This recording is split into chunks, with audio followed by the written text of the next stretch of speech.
I was 7 years old the first time I learned that silence could be a shield. It was a Tuesday, the kind of gray, wet afternoon that made the whole town smell like pavement and old leaves. I had gotten a gold star on my spelling test. I remember holding that paper in my hand like it was proof I existed, like it would finally be enough. "Mom?" I said, stepping into the kitchen where she was scrubbing something invisible from the counter. She didn't look up. She never did. "I got 100 on my test today." Mrs. Langley said I was the only one in class. She paused her cleaning for half a second, then resumed. "That's nice, Emily. Put it on the fridge." But I didn't want it on the fridge. I wanted her eyes. I wanted her to smile at me and mean it. I wanted her to be proud of me out loud. Instead, she moved past me like I was air and reached for the dish soap. I slid the paper onto the fridge anyway, using one of those old magnets shaped like a watermelon slice. I watched her hands move. Fast, mechanical, angry, like they were punishing the plate and not cleaning it. My mother, Carol, had two modes, cold or boiling. There was no warm with her. She didn't yell often, but when she did, her voice could crack stone. She didn't hug unless it was in public. And even then, it was a performance. Arms stiff, smile thinner than paper. My father, Roger, was a different beast altogether. He was the type of man who believed in discipline the way other men believed in religion. Structure, order, dominance. "You think life's gonna pat you on the head for being clever?" he'd say. "Life doesn't give gold stars." Dinner was never about food. It was about power. Sit up straight. Don't chew with your mouth open. Don't speak unless you're spoken to. Every evening felt like a test I didn't know the answers to. Once, when I was 9, I asked him why he never said "I love you" like the dads on TV. His answer was a smirk and a single word: "Earn it." At school, I was quiet. Teachers called, and me well-behaved and sweet. But the truth was, I was just trying not to take up space. If I was invisible, no one could hurt me. If I smiled at the right time and kept my voice soft, maybe people wouldn't notice how broken I felt. That worked until middle school. One afternoon, a counselor named Miss Grace pulled me aside. She had kind eyes and wore bright scarves like her soul needed to show color somewhere. "Emily, you seem tired lately. Is everything okay at home?" I froze. What did she see? Was I slipping? Had I smiled wrong? "Everything's fine," I said. Automatically. "My dad just works a lot. My mom's busy." She didn't believe me, I could tell. But she let it go. My little brother Matthew had it easier. He was 5 years younger, and somehow he got the warmth they never had for me. Maybe they were just too tired by then to keep up the cold act. Maybe he reminded them of themselves. I tried not to hate him for it, but I remember one Christmas morning, I was 12, when I unwrapped a used copy of Little Women and Matthew. Got a brand new Game Boy. I smiled and said thank you. Then I went to my room and cried quietly into my pillow so I wouldn't get a lecture about gratitude. That's when I started writing letters to myself. Not a diary, just pages of thoughts. The things I couldn't say aloud. The things no one would hear even if I screamed. I kept them hidden under the loose floorboard in my closet. Someday, I'll have a house where silence means peace, not fear. Someday, I'll be someone they regret ignoring. I met Michael years later in college. He was everything my father wasn't: gentle, patient, warm, without needing a reason. I didn't know what to do with a person like that. The first time he held my hand, I flinched without meaning to. He didn't pull away. Instead, he said softly, "You okay?" I nodded. I wasn't, but he stayed anyway. When I told my parents I was getting married, my mom's response was a sigh. "I suppose it's time," she said. "Just don't come running back when it falls apart." And my father? He didn't say anything. Just handed me an envelope with a check inside. No note, no congratulations. It was the closest I'd ever come to getting their blessing. The first time Michael saw the house I grew up in, he said, "It feels cold in there." It was summer, 78 degrees outside. But he was right. We'd driven in from Chapel Hill to announce my pregnancy, our first child. I was glowing. He was beaming. My parents were ... not. Well, my mother said, wiping her hands on a dish towel that didn't need drying. That's sooner than we expected. No congratulations, no smile, no touch. My dad didn't even make eye contact. Just muttered something about finances and walked off. On the drive home, I stared out the window for an hour before Michael finally broke the silence. Why do you let them talk to you like that? I didn't have an answer, not one I could explain. I didn't know how to tell him that I'd spent my entire childhood convincing myself that silence was love in disguise. That if I just stayed quiet enough, good enough, useful enough, they'd see me. They never did. Sophie was born in a warm hospital room in June. I cried so hard, I thought I'd pass out. Michael held her like she was made of starlight. And when they placed her in my arms, something inside me broke open.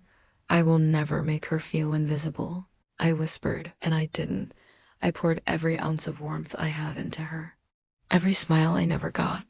Every bedtime story I had to read. To myself, I gave her all the things I had once begged for silently. When Noah came along 3 years later, it was the same. He was pure joy, loud and messy and bright. Our home was filled with sound, not shouting, not silence, but music, laughter, questions, little feet running, crayon scribbles on walls, bedtime giggles. I built my family like I was rebuilding myself. Still, my past lingered like smoke. Phone calls from my mother came twice a month. Always short, always polite.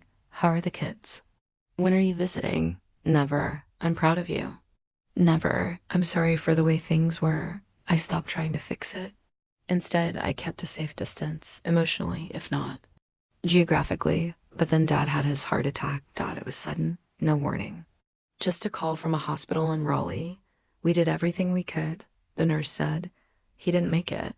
And like that, it was over. No last words. No closure. Just a void I didn't know how to name. The funeral was small, tight-lipped. My mother wore gray and didn't shed a tear.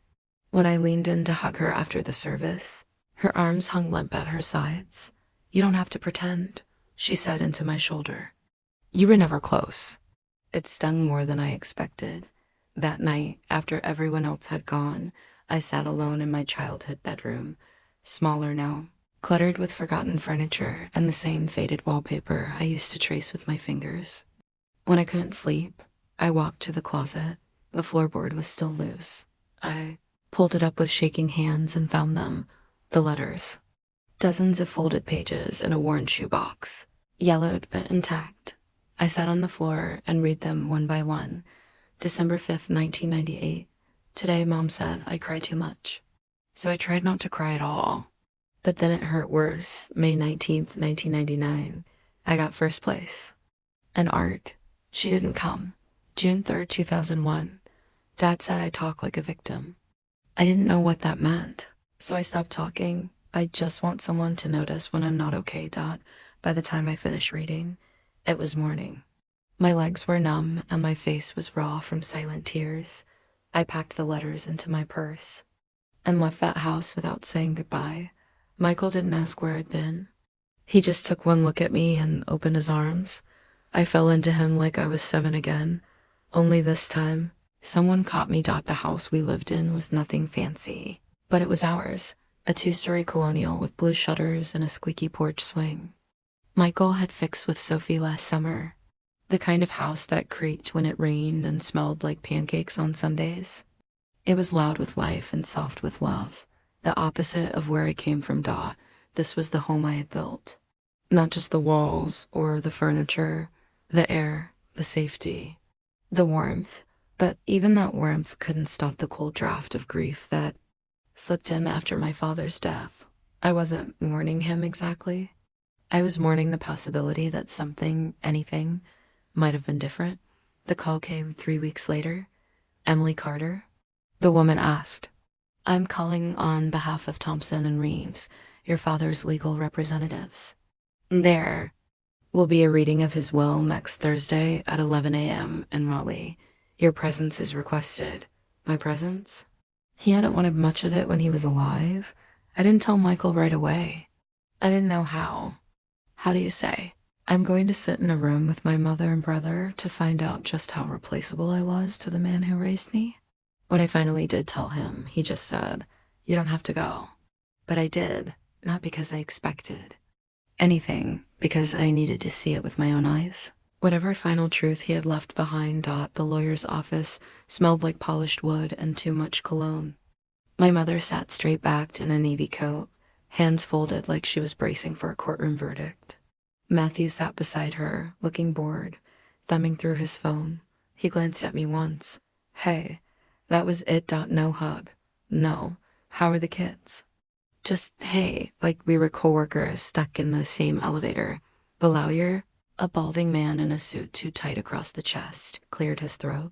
The last will and testament of Roger H. Sinclair. The words droned on the room, thick with anticipation that I didn't share until I heard it. To my son, Matthew Sinclair, I leave the full equity of the family home, personal investment accounts, and all remaining liquid assets. Pause. To my daughter, Emily Carter, I leave a trust of $5,000 with the stipulation that it be used toward therapy or emotional development services of her choosing. I blinked. Surely I'd misheard, but no. The word sat there, in the air like a slap. A neatly worded insult disguised as compassion. My mother didn't flinch. Matthew looked vaguely embarrassed, but said nothing. The lawyer folded the document and looked at me. I'm sorry. That concludes the reading. I stood. I didn't remember walking out. The air outside tasted like metal. Michael was waiting in the car, hands on the wheel. He looked up when I opened the door and froze. What happened? I told him every word. Every ugly, humiliating detail. He reached over and took my hand. I'll fight this if you want, he said. Legally, emotionally, whatever you need. But that wasn't what I wanted. Not yet. I don't want to fight it, I whispered. I want to understand it. And then I want to destroy it. That night, I opened a bottle of red wine and sat alone in our kitchen with my laptop. I started with the basics, probate records, family trust laws, inheritance rights in North Carolina. Then I got curious. Suspicious. Even thought why had Matthew gotten everything. Why that snide, calculated line about therapy? It didn't feel legal. It felt personal. Too personal. So I kept digging. I found something I wasn't supposed to find. It was a sealed document. Dated 2 years prior, a refinance of my parents' mortgage. My father's signature was there. So was my mother's, and then a third name, Matthews. As a co-owner, a quiet property transfer signed while my father was still alive, filed during a time when I had just given birth to Noah and hadn't even noticed the silence from their end. And then I found a copy of a psychological affidavit, dated 10 years ago, from a therapist I'd only seen once. It labeled me emotionally volatile. A claim based entirely on a single intake session. That report had somehow ended up in my father's files. It had never been submitted legally. Never signed by me. How had he gotten it? Why had he kept it? Why had he used it as if to disqualify me from something I never asked for? I closed the laptop and stared at the dark window above the sink.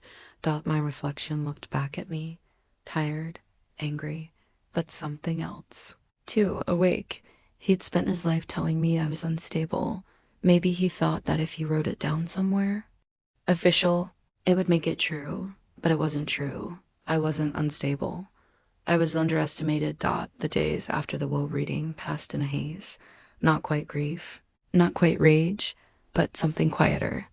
A hum under my skin that wouldn't go away. Michael watched me closely, like he was waiting for the dam to break, but I didn't cry. Not then. I couldn't afford to fall apart. Not when something was finally beginning to take shape. I wasn't just hurt anymore. I was curious, and curiosity, in the right hands, can be the sharpest blade. I started with public records. The refinance document I found had Matthew listed as co-owner, something I'd confirmed. But the deeper I looked, the more strange patterns appeared. 6 months before my father's heart attack, there was a quiet transfer of assets, stocks, bonds. Even his classic car, all moved to Matthew's. Name in small, almost invisible transactions. Then there was the trust set up for me. $5,000, therapy money, labeled under Emotional Distress Recovery Fund. Who even calls it that? I dug into the notary records. My signature was nowhere to be found, of course. But I found something better, the name of a witness. Who'd signed off on the papers. Corinda Holloway. It took 3 days and more internet stalking than I cared to admit. But I found her. She worked at a title company just outside Durham. I made an appointment. Said I was reviewing old documents for tax purposes. When she saw me, she blinked. Emily Sinclair? I corrected her. Carter, Emily Carter. Oh, she said. Sorry. You look just like your mother. I forced a smile. So I've been told. We sat down, and I pulled out a copy of the trust document. You notarized this, I said carefully. Do you remember anything about it? She squinted. That name looks familiar. Sinclair. Was that the gruff guy with the mustache? That would be my late father, right? Yes. He came in with his son. Said they needed to expedite the paperwork because of a health concern. And my name, Emily, was added to this document? She nodded slowly. Yes, but I don't remember you being there. That's because I wasn't. I walked out of that office with my heart pounding. They'd forged my presence, by consent. My worth. My father hadn't just left me out of the will, he'd planned for it. Created legal illusions to make it look like he was generous. Even as he erased me from the picture, and Matthew had helped him, maybe even let it dot at home. I dug deeper. Michael helped me organize everything. On a corkboard in the garage. A crime wall, basically. Dates, documents, connections. The further we went, the more things unraveled. Matthew had used the equity from the house to start a business, one he claimed he'd built from scratch. My father had funded the whole thing, then hidden the transfers and layered trust accounts. My name, conveniently, was never included. I stared at the web of red string in front of me. This wasn't just favoritism. It was a rewrite of history. It was a calculated erasure. My mother called the next day. I think we should talk, she said. Her voice was clipped, formal. You think we should talk? I repeated. I know you're upset about the will. That's one way to put it, she sighed. Your father did what he thought was best. I gripped the phone tighter. He thought it was best to humiliate me, to minimize me, to make me look unstable in writing. A pause. Then, you always were dramatic, Emily. And there it was, the same old blade. This time, though, I didn't let it slice. No, I said calmly. I was a child. And you let him break me. She hung up. But it didn't matter. She could pretend all she wanted.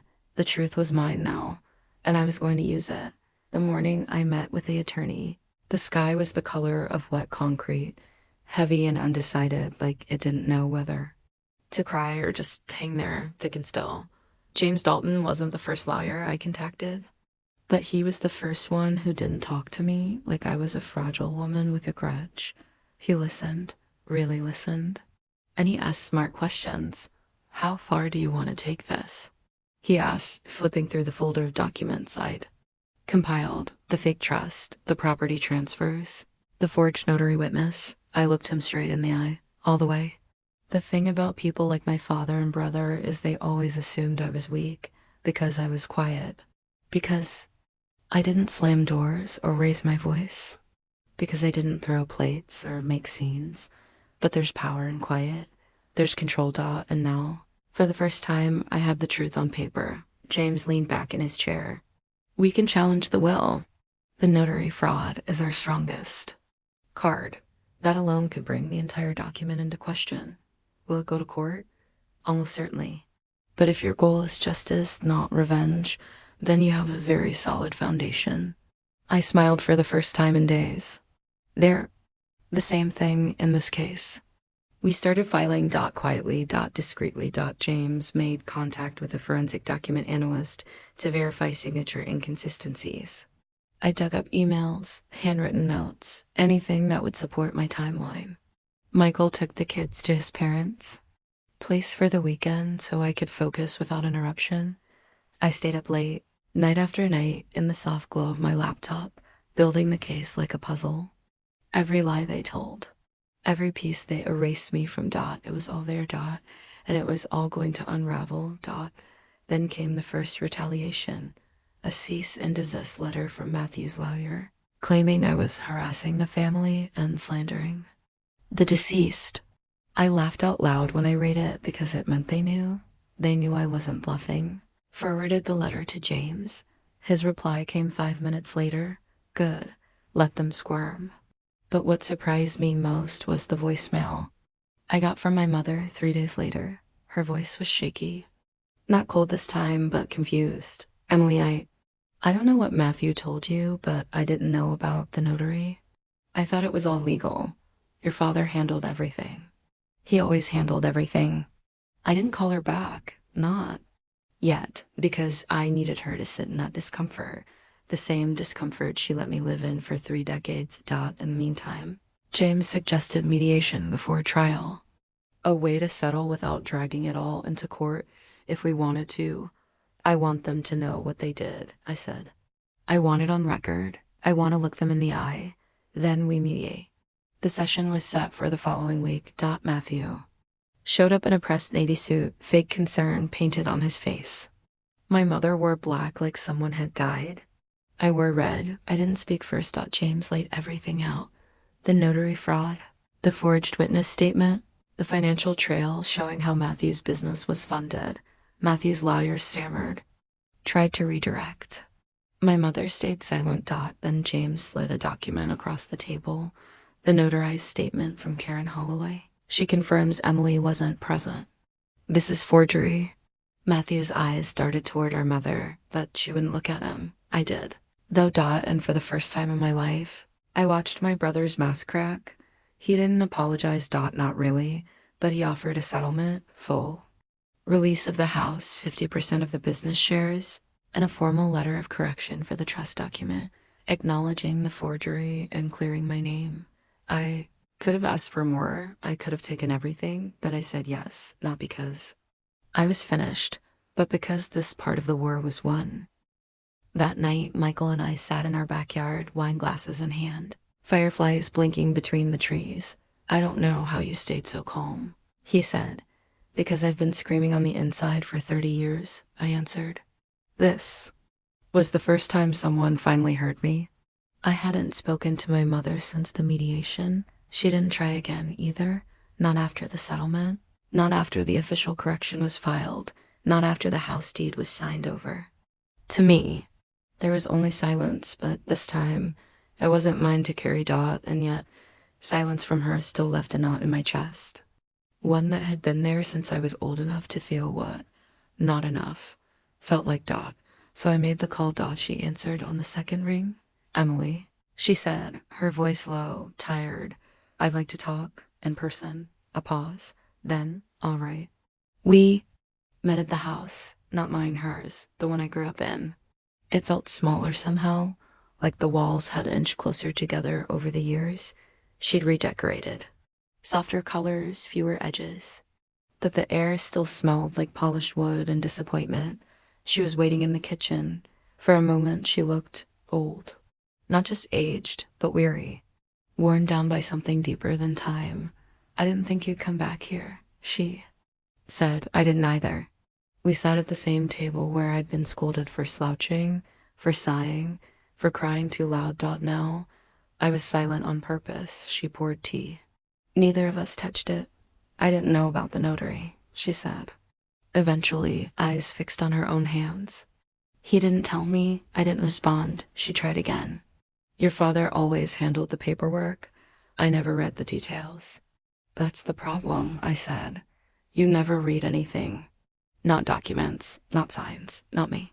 She flinched, but she didn't deny it. There was a long silence. Then she whispered, you were always difficult. My heart didn't break. It hardened. No, I said. I was a child. I needed kindness, not correction. You chose to see me as a problem instead of a person. You were sensitive. I was human. She closed her eyes. Her hands trembled slightly. I didn't know how to be different. She admitted, my mother was cold too. Your father? He was strong. He took care of everything. I didn't question him because I didn't know how. That's not an excuse. I know. I waited. Let her sit in that truth. Let her feel the weight of it. You let him erase me, I said softly. And now you want me to act like that was never done? I don't know what I want, she whispered. That's not my problem anymore. She finally looked up at me, and for the first time in my life, I saw regret in her eyes. Not sadness. Not guilt. Regret. It wasn't enough, but it was something. I'm selling this house, she said after a long while. Too many ghosts, I nodded. It's not the walls that haunt you. She didn't argue. As I left, she followed me to the door. Emily, she said, almost a whisper, I didn't love you less. I just didn't know how to show it. I turned to face her fully. I didn't need more love, I said. I needed less silence. Then I walked away, and she didn't stop me. Back in my own home, I sat with the kids while they colored at the kitchen table. Sophie asked if we could make banana bread. Noah said he wanted to help measure the flour. Michael smiled at me from across the room. No words, just a quiet knowing, and I realized something. This was the legacy I chose, not the house I grew up in, not the name I fought for, but this moment. This home. This peace. Built from truth. Not silence. Storm didn't come with thunder. It came in a manila envelope, folded neatly, left on our front porch without a note, without a sender's name. Just my name, scrawled across the front in handwriting I didn't recognize. Michael found it first. He brought it in like it was radioactive. Did you order something?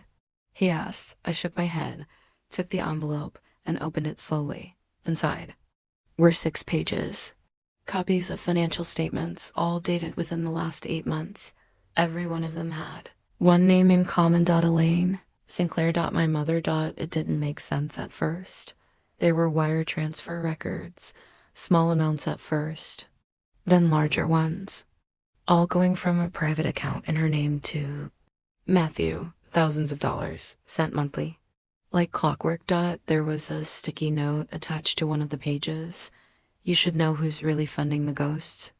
I read that line 5 times. Then, again, Michael looked over my shoulder. What is this? I don't know, I whispered. But I think we just pulled back the curtain. I spent the rest of the night tracing the account numbers. One was a trust left to my mother by her mother, my grandmother. A nest egg she'd never touched, or so she said, but she had. Repeatedly. I remembered what she'd said at the house. He took care of everything. That was only partly true. She didn't just let it happen, she helped. The next morning, I drove straight to her house. She answered the door with tired eyes, as if she already knew why I'd come. Come in, she said, no pretense. No warmth. We sat again in the same kitchen. I slid the envelope across the table. She didn't open it. I know what's in there, she said quietly. Then why did you do it? She didn't answer. So I tried again. You knew what they did to me. You watched them do it. Then after he died, you kept helping him through Matthew. Still, she said nothing. Was it guilt? Was it loyalty?